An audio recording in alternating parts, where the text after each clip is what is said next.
Samantala, nang makarating sa isang nakatagong kuweba, nagtanong si Shaning, "Bayaw, bakit hindi mo nalang puksain ang mga multo na iyon? Gamitin mo ang makapangyarihang bagay na inayos mo para sa retreat ni ate." Ang makapangyarihang bagay na iyon. Sagot ni Jiangju, hindi madaling iset up ang funway arrangement. Iyan ay isang borrowed formation. Ang funo sa mountain cave na ito ay hindi espesyal. Hindi ko ito kayang iset up. Nagtanong muli si Shaning, "Kaya, ano ang dapat nating gawin? Dapat ba tayong bumalik at tawagin si ate para sugpuin sila? Maaari tayong mag-sneak out. Hindi ka ba natatakot na itali at bugbugin ni ate?" Nag-atubili si Jiangju, "Hindi natatakot." Ngumuso si Shaning, "Hindi ka natatakot, pero ako, natatakot ako."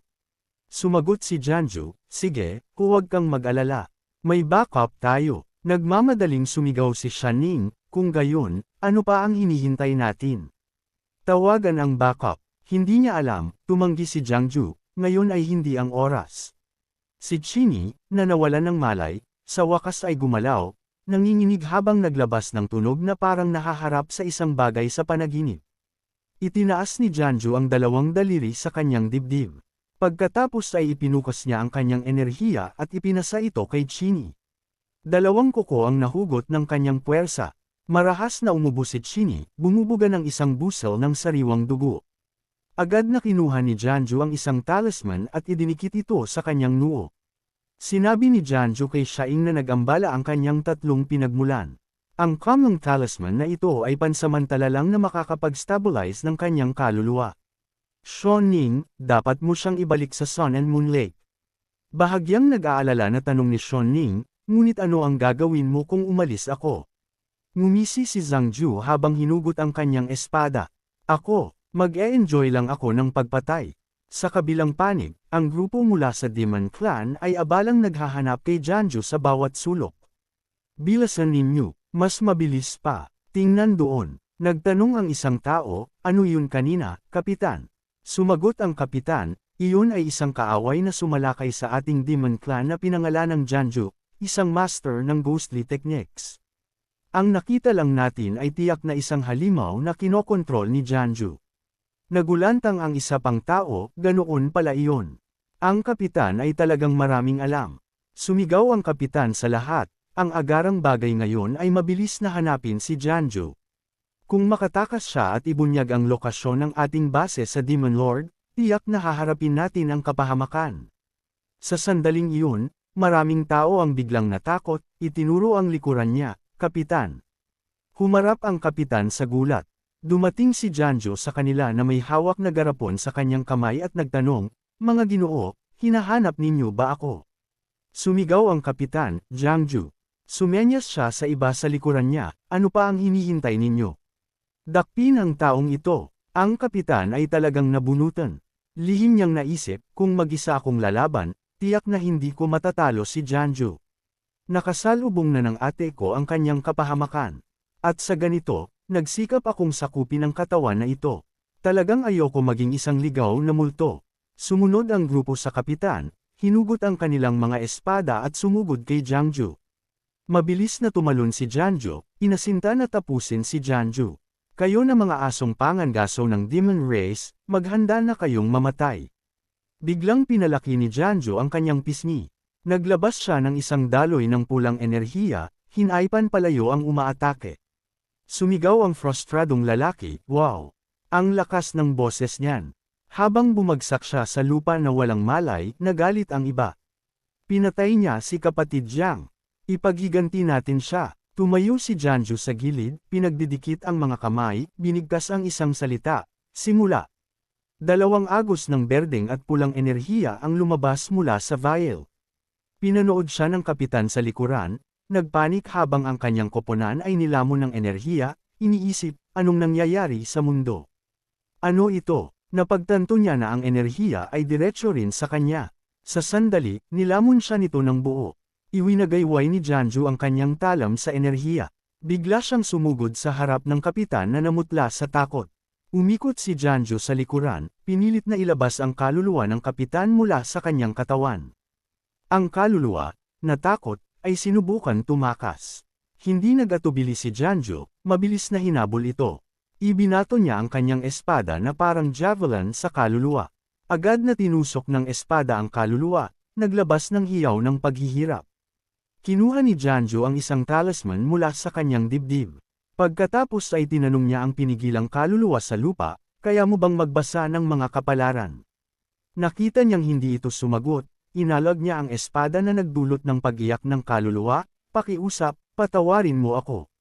Tanong muli ni Janju, kaya mo o hindi kaya? Umungol ang kaluluwa, tinatawag ang kanyang ina, ina. Narito si Janju, iligtas mo ako. Tumayo si Janju at nagutos, 5 sounds, baka tawagin niya. Agad nilang tinalyan ang kaluluwa ng mahigpit.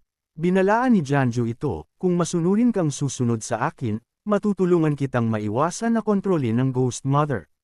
Sa hinaharap, matutulungan kitang linisin ang iyong ghostly energy. Ang pagiging spirit god ay hindi malayo. Sumingit ang 5 tunog, kung hindi ka susunod, magiging pagkain ka lang namin. Ang kaluluwa, labis na natakot, ay mabilis na sumuko, sumusuko ako. Sumusuko ako. Isang boses ang umalangaw-ngaw, kung gayon, tara na. Nagliyab ang talisman na inilagay ni Janju sa kaluluwa. Unti-unting natunaw ang katawan ng kaluluwa. Isang berdeng ulap ang bumalat dito, at sumigaw ang kaluluwa, hindi. Pakiusap, nagkamali ako, ina, alam kong nagkamali ako. Kumunat ang noo ni Janju habang pinapanood niya ang berdeng ulap na lumamon sa kaluluwa. Matapos itong ganap na mawala, isang itim na orb lang ang nahulog sa lupa. Lumakad si Janju upang pulutin ang orb. Medyo inis siya, narinig na siya ng Ghost's Mother. Samantala, galit na sumisigaw si Shinyo, Janju. Hindi mapigilan ng ligaw na kaluluwa na sumikop kay Chini ang mapatawa, haha. Mukhang hindi ikaw ang pinakamiserable sa lahat. Si Chinyu, nagpupuyos sa galit, ay sumigaw, manahimik ka. Nag-isip siya, upang buhayin ang panganay, naubos na niya ang karamihan sa kanyang asensya. At ngayon, nag-aatubili siyang patayin ang ikalawang anak. Parang biglang pinuputol ang isang layer ng kanyang paglilinang. Sa kabilang banda, hindi pa niya talaga nakaharap ang Janju na iyon. Isinumpo niya na hindi kailanman patatawarin ang galit na ito. Ang ligaw na kaluluwa sa tabi niya ay nagsabi, ina, ang mahalaga ngayon ay tawagin ang natitirang mga kapatid. Alam ni Janju ang soul calling technique. Gusto mo bang mag-isa? Ipinikit ni Chino ang kanyang mga mata at nagutos, ibalik silang lahat sa akin. Nag-aalalang tanong ng ligaw na kaluluwa, ngunit ina, lahat ng mga kapatid ay nakabalik na. Paano si Janju? Kung gusto niyang tumakas, mukhang wala tayong paraan para pigilan siya. Dumilim ang mukha ni Chinyas habang sumagot, hindi siya makakatakas. Bago umalis ang master, iniwan niya ang teleportation talisman. Sa kayamanan na iyon, saan siya makakatakas? Sumigaw ang ligaw na kaluluwa sa takot, ina. Nawawala na ba kayo sa sarili? Kung i-activate mo ang teleportation talisman, tiyak na malalaman ng master. Ayaw mo na bang bumalik sa Bone Cave? Nagngingit-ngit ang tingin ni Chinyas habang idineklara, hanggat patay si Janju, ang anumang pagkakamali ay magiging tagumpay. Inutusan niya ang kanyang mga bagong balik na anak, sa ngayon, huwag kayong mag-alala kay Janju. Hayaan ninyong hawakan siya ng mga tao ng otherworldly immortal sect habang pinuprotektahan ninyo ako. Sumagot ang mga ligaw na kaluluwa, opo, ina. Samantala, napapalibutan pa rin si Janju ng mga sundalo. Nagsalita siya sa isang malalim na boses, mga ginoo, pakiusap, magbigay daan. Matigas ang ulo na bumuo ng linya ang mga sundalo, sumisigaw, demon cultist, die. Bumuo ng porma sayon. Isang agos ng enerhiya ng espada ang lumitaw, sumusugod patungo kay Janju. Iwinagayway niya ang kanyang kamay, naglabas ng sunod-sunod na talismans. Nagbanggaan ang dalawa, nagdulot ng napakalaking pagsabog na samaira sa enerhiya ng espada. Sabay-sabay na nagbuga ng dugo ang mga sundalo sa porma sayon. Tumanggi silang sumuko, galit na sumisigaw, patayin siya. Protektahan ang pinuno ng sekta. Protektahan ang otherworldly immortal sect. Dahan-daang tinapik ni Janju ang kanyang ulo at sinabi sa kanila, gamitin ninyo ang inyong utak, ha? Sa sandaling iyon, lumitaw si Chini kasama si Shaning, sumisigaw, tumigil. Huminto kayo ngayon. Nagulat ang mga sundalo, nakilala siya.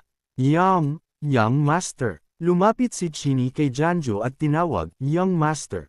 Walang magawa na paliwanag ni Shaning, "Kapatid, nagising siya sa gitna at iginiit na bumalik. Hindi ko siya mapigilan." Malakas na sumigaw ang sundalo, "Young Master." Ang taong ito ay isang minion ng Demon Clan. Gusto ng pinuno ng sekta na hulihin natin siya. Lihim na ibinaling ni Janjo ang kanyang ulo upang tingnan siya.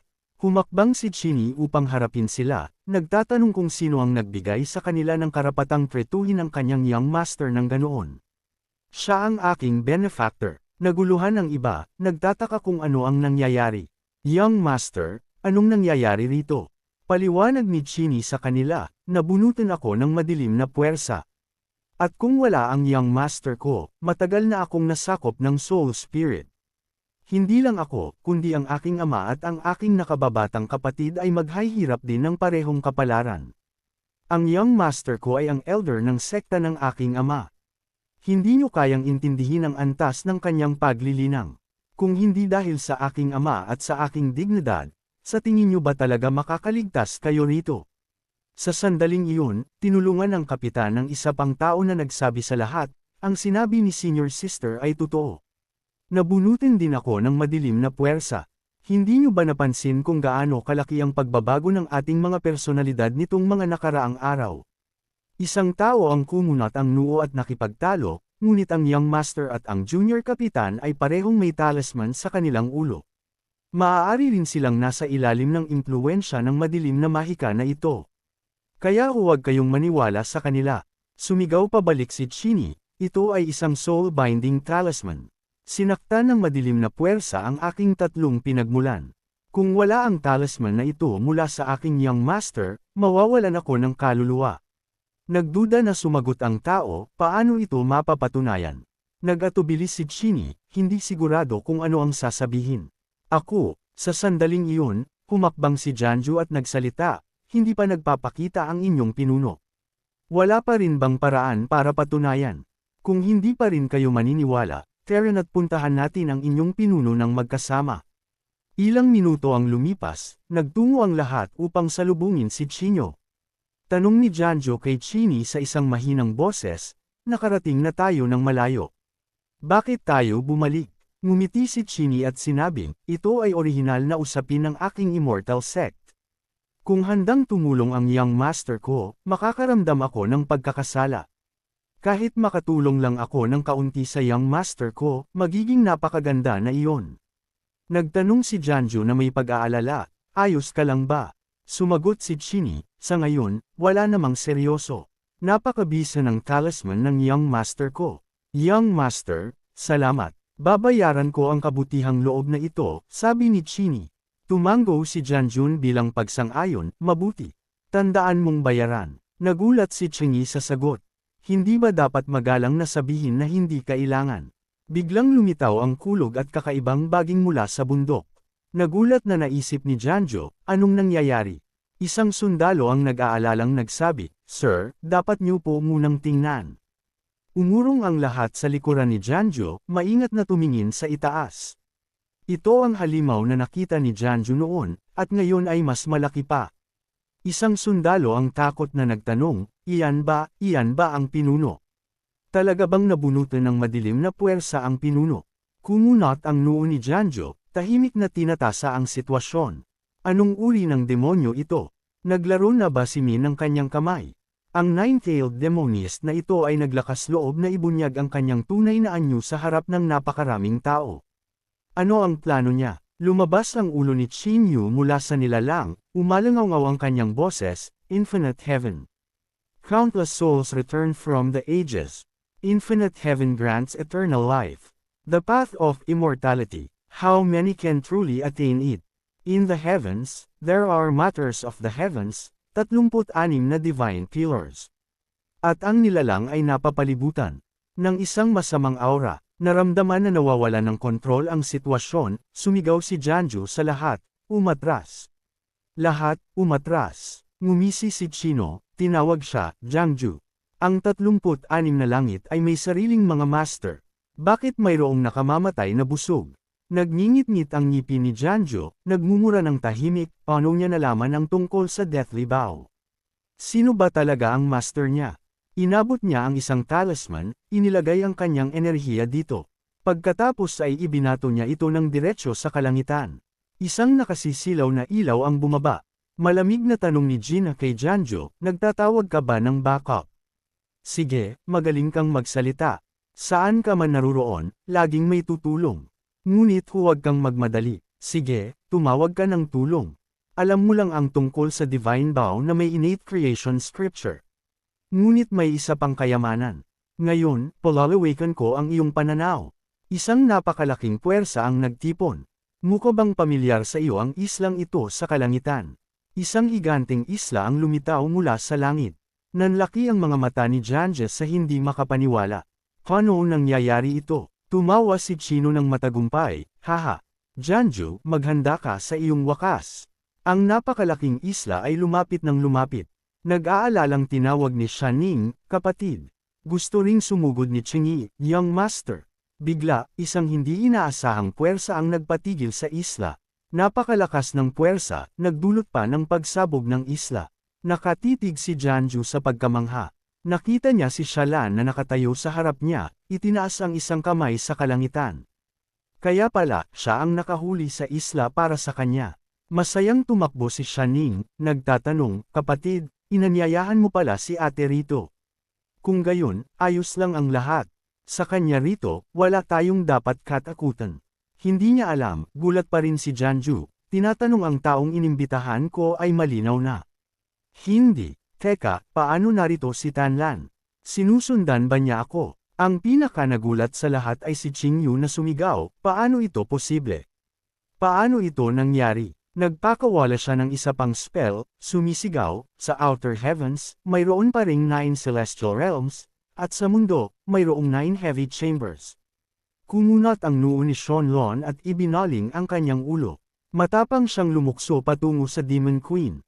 Nagpakawala ang demones ng ilang hindi mapakilang espiritu at nagutos, pigilan siya. Pigilan siya para sa akin. Pagkalapit pa lang nila, pinatigil sila ng hangin sa paligid ni Shenlan. Malamig niyang tinanong ang Demon Queen, gusto mo bang alisin si Jiangju? Galit na kinailangan ni Chino, sino ka at bakit ka narito? Ang kanyang mga kalamnan ay nagsimulang gumalaw sa buong katawan niya. Pagkatapos ay isang madilim, nakakapanakot na butas ang bumukas sa harap. Bumubuga ng ulap ng anino na gas patungo kay Shaolan. Agad na nagbago ang madilim na masa na iyon sa isang maliit na halimaw na may mga braso at binti, gumagapang patungo kay Shaolan. Galit na galit si Chu, tumanggi na tanggapin ang kanyang kapalaran habang sumisigaw, nakipaglaban ako sa White Bone Cave sa loob ng libu-libong taon, nilalamon ang hindi mabilang na mga halimaw upang makarating sa puntong ito. Paano ako mamamatay dito? Lalaban ako, G. Like, comment, share, and subscribe naman dyan mga itudo. Maraming salamat po.